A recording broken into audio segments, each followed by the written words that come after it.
بسم اللہ الرحمن الرحیم۔ السلام علیکم ورحمۃ اللہ وبرکاتہ۔ واقعات قاری محمد عادل چینل دیکھنے والوں کو ہم خوش آمدید کہتے ہیں۔ دوستوں، امید کرتے ہیں کہ آپ سب خیریت سے ہوں گے۔ پیارے عزیز ساتھیوں، آج کا واقعہ آپ کے جانے مانے حضرت مولانا قاسم نانوتوی رحمۃ اللہ علیہ کا ہے۔ دوستوں، آپ ان کو تو جانتے ہی ہوں گے کہ یہ کتنے بڑے جید عالم گزرے ہیں اور آپ صلی اللہ علیہ وسلم سے کتنی زیادہ محبت کرتے تھے۔ دوستوں، آج کا واقعہ انہی کے حوالے سے پیش کرتے ہیں۔ حضرت مولانا قاسم نانوتوی رحمۃ اللہ علیہ تو علم کے آفتاب و مہتاب تھے۔ اللہ تعالیٰ نے ان کو بے پناہ عشق رسول عطا فرمایا تھا۔ ایک دفعہ انگریزوں نے ان کی گرفتاری کا وارنٹ جاری کر دیا۔ حضرت 3 دن گھر میں رہے اور 3 دن بعد باہر نکل آئے کہ حضور صلی اللہ علیہ وسلم غار میں 3 دن تک چھپے رہے تھے، لہذا 3 دن سے زیادہ میں اندر رہنا پسند نہیں کرتا۔ ایسا نہ ہو کہ قاسم نانوتوی رحمۃ اللہ علیہ سے خلاف سنت کا کام ہو جائے، یعنی سنت کے خلاف کام ہو جائے۔ حضور اکرم صلی اللہ علیہ وسلم کی حدیث ہے کہ تم اپنی بیواؤں کا نکاح کر دیا کرو۔ قرآن پاک میں بھی ہے، حضرت مولانا قاسم نانوتوی رحمۃ اللہ علیہ کی ایک ہمشیرہ 90 سال کی عمر میں بیوہ ہو گئی۔ آپ کو پتہ چلا، آپ ان کے پاس تشریف لے گئے۔ کچھ دن گزر گئے تو دوبارہ اپنی بہن کے پاس گئے۔ بہن، میں آپ کے پاس ایک بات کرنے آیا ہوں۔ بہن نے کہا، بتاؤ بھائی، کیا بات ہے؟ حضرت فرمانے لگے کہ میرے آقا حضرت محمد صلی اللہ علیہ وسلم کا فرمان ہے کہ تم بیواؤں کا نکاح کر دیا کرو۔ آپ میری اس بات کو مان لیجئے اور نکاح کر لیجئے۔ میں جانتا ہوں کہ اس عمر میں ازدواجی زندگی کی ضرورت نہیں ہے، مگر قاسم نانوتوی رحمۃ اللہ علیہ کو سنت کی توفیق ہو جائے گی۔ بہن رونے لگ گئی۔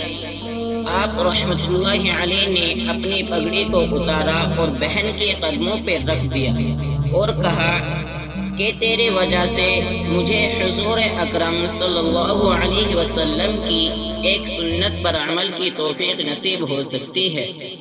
چنانچہ 90 سال کی عمر میں اپنی بہن کا ایک اور نکاح کرا دیا۔ کیسا عشق تھا، سبحان اللہ۔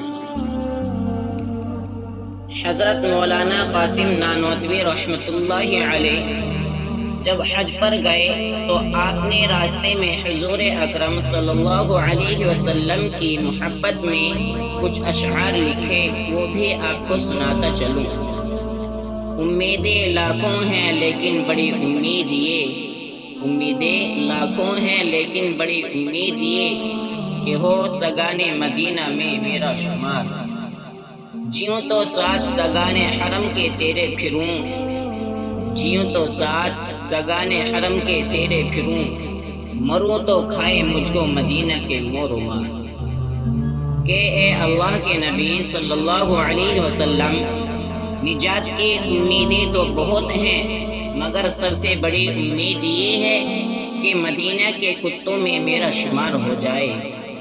اگر جیوں تو مدینے کے کتوں کے ساتھ پھرتا رہوں، اور اگر مر جاؤں تو مدینے کے کیڑے مکوڑے مجھے کھائے۔ رسول اللہ صلی اللہ علیہ وسلم کی ایسی شدید محبت تھی دل میں۔ ایک آدمی آپ کی خدمت میں آیا، اس نے سبز رنگ کے یعنی ہرے رنگ کا جوتا پیش کر دیا۔ حضرت رحمۃ اللہ علیہ نے وہ جوتا لے تو لیا، مگر اس کو گھر میں رکھ دیا۔ کسی نے بعد میں پوچھا، حضرت فلاں نے بہت اچھا جوتا دیا تھا، علاقے میں اکثر لوگ پہنتے ہیں، خوبصورت بھی بنا ہوا تھا۔ فرمایا میں نے جوتا تو لے لیا تھا کہ اس کی دل جوئی ہو جائے، مگر پہنا اس لیے نہیں کہ دل میں سوچا کہ میرے آقا صلی اللہ علیہ وسلم کے روضہ اقدس کا رنگ سبز ہے، اب میں اپنے پاؤں میں اس رنگ کا جوتا کیسے پہنوں۔ آپ رحمت اللہ علیہ حرم تشریف لے گئے۔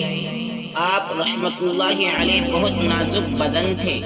ایک آدمی نے دیکھا کہ آپ رحمت اللہ علیہ ننگے پاؤں مدینے کی گلیوں میں چلے جا رہے ہیں اور پاؤں کے اندر سے خون رستا چلا جا رہا ہے۔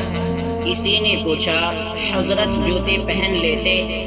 فرمایا ہاں پہن تو لیتا، لیکن جب میں نے سوچا کہ اس دیار میں میرے آقا صلی اللہ علیہ وسلم چلا کرتے تھے تو میرے دل نے گوارا نہ کیا کہ قاسم اس کے اوپر جوتوں کے ساتھ چلتا پھرے۔ کیسے دیوانے اور پروانے تھے رسول اللہ صلی اللہ علیہ وسلم کے، سبحان اللہ۔ دوستوں امید کرتے ہیں کہ آج کا یہ واقعہ آپ کو پسند آیا ہوگا۔ اس واقعے کی پسندیدگی کے اظہار کے لیے لائک کریں، کمنٹ کریں اور ساتھ ہی ہمارے چینل کو سبسکرائب کر کے بیل نوٹیفیکیشن کو آن کر لیں تاکہ آنے والے نئے ویڈیوز کا نوٹیفیکیشن آپ کو بر وقت ملتا رہے۔ اگلے ویڈیو تک کا اجازت دے، تب تک کے لیے فی امان اللہ وما علینا الا البلاغ۔